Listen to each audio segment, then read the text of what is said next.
We're at the 1C party event here in Prague at Prague and Play, and we caught up with Felix here as the PR manager, and he's going to sort out a little bit about all the men of wars that are at this event. Okay, we have 3 Men of War games here. We have Assault Squad, Men of War Assault Squad, which was already released, and we're now releasing DLCs to this, and it's more multiplayer type of game. And we have Condemned Heroes, Men of War Condemned Heroes, and Men of War Vietnam, which are most single player, but they'll be co-op and LAN type of gameplay as well. So Vietnam will be released in September, and we're bringing Men of War away from Second World War, because everybody looks like tired of World War II setting, and Vietnam was not that much covered by other games, and you know, everybody knows one side of the story about Vietnam, that, you know, American soldiers going through the jungle with their flamethrowers and, you know, deleting everything they see. We also try to open their eyes of the community that there were actually the Soviets involved. And so we have 2 campaigns, one for the US, of course.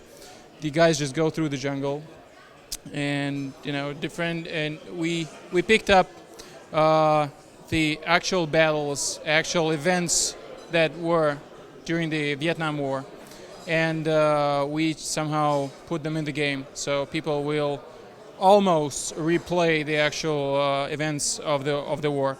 And there'll be a campaign for Soviet military consultants, as we call them, because we know that the Vietnamese army Soviets were instructing the Vietnamese how to,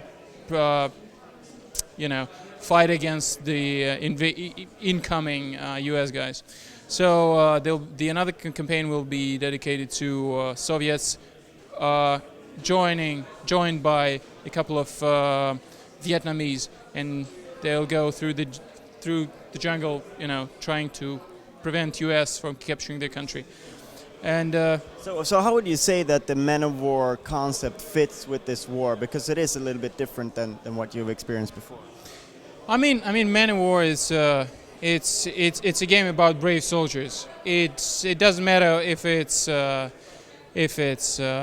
contemporary type of game, or if it's, for example, the Panel Battalion, the history of Russia. It's about Condemned Heroes, or Vietnam. It's just about the way that people were fighting. You somehow immerse into the part of the history that we bring with the game. Try to understand what it was all about, and about the brave man, you know, Man of War. Yeah. Is there, like, in terms of these games have been sort of, they're very challenging, and they're very sort of, the player needs to keep focus on all their troops, have to keep them managed at all times. Is this something that you're going away from, or are you staying true to this? No. We try, of course, not to make it more difficult, because it's not like Xbox type of game when you just have one guy go around and kill everyone. We try to, of course, there should be a management, you know, and because there should be a sniper, there should be a rifleman. With Vietnam, we made it a little bit. We changed some things. It's a little bit easier, if I can say so, because if someone early in the games, in the other Men of War games, if someone picked up something, he should have gone. For example, if you are a sniper, you got machine gun bullets. You can use them. You just go to a machine gun and you just give him these bullets. Right now, if someone picked up something, I don't know, bullets or a med kit or everything, it automatically can be distributed between you guys. It's easier because you don't have to waste your time, you know. Sort of avoiding a little bit of micromanagement. Exactly. Not to make it more like casual type of game. It won't become casual with this type of things, but it becomes easier. Of course, it can be direct control as well. You just press control button and you're like first-person shooter, third-person shooter actually. You go around and do something. But we're challenging the players to have some management, you know, of the squad. So you briefly touched on Condemned Heroes, and that's a title that's launching next year. Could you tell us a little bit more about that? Konami Heroes is more like it's a new setting. Not that much was brought into into gameplay or some graphics, etc. What we're proud of. We made a new, way better looking models of the soldiers and but everything the same. I mean everything. As for the rest, it's just a very touchy piece of Russian history, of Soviet history. We had so-called panel battalions, and those were the guys. There were lots of myths around them. I mean, some people say that there was the guys who they didn't kill someone on their side during the war, and that's why they were paneled. There were probably some misunderstandings with the commandment, or I don't know what happened. They were not sent to prison. Special panel battalions were organized, and they were the first row of attack.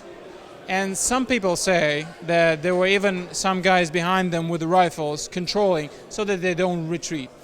We're now in close works with some secret consultants, FSB or others, and they open up new documents just released, made out of secrecy. And we're trying, once again, as with Vietnam, we're trying to bring the players to the events and try to show them how it was actually. So it's more like additional, if that not that much new. I mean, as for the graphics, etc. But the setting, the new levels, new type of setting, and I hope it will be interesting. So does that open up new avenues in terms of storytelling and characters and that sort of thing as well? Yes, there'll be new characters. There'll be storytelling, as I say. It's we'll try to open this page of turn on this page of history. Lots of rumors about how it will be, these panel battalions. So, and we hope with there'll be 4 campaigns, 15 levels. If people like it, we'll go on and think of more. But once again, it's Second World War. I'm sure like 25% of the audience will say, "Come on, guys, stop doing Second World War games." But we specifically wanted to touch this topic, and we will even work with the historians to make a website dedicated to the panel battalions, and our game will be involved with this. I personally, I think you can make World War II games until World War III. Yeah. There's a lot of stories to tell. Yeah, exactly. There were a lot of. I remember we were doing. We had Theater War 3 Korea game. Also another hardcore game from 1C about tanks about Korea War. And then there was one guy in San Francisco. We did an event for U.S. press, and he came to me and said, a friend of mine died in Vietnam. You have a game about Vietnam? And I was like, okay. And he said, a friend of my father he died in Korea. I said, oh, okay. I said, but I like your games because you bring, you try people remember about this, because the new generation they don't remember about, especially Korea and Vietnam. Yes, you have Full Metal Jacket, which you can review lots of times. All right, so I guess we got the full story on Men of War here today. Thank you very much. You're welcome. Enjoy the show.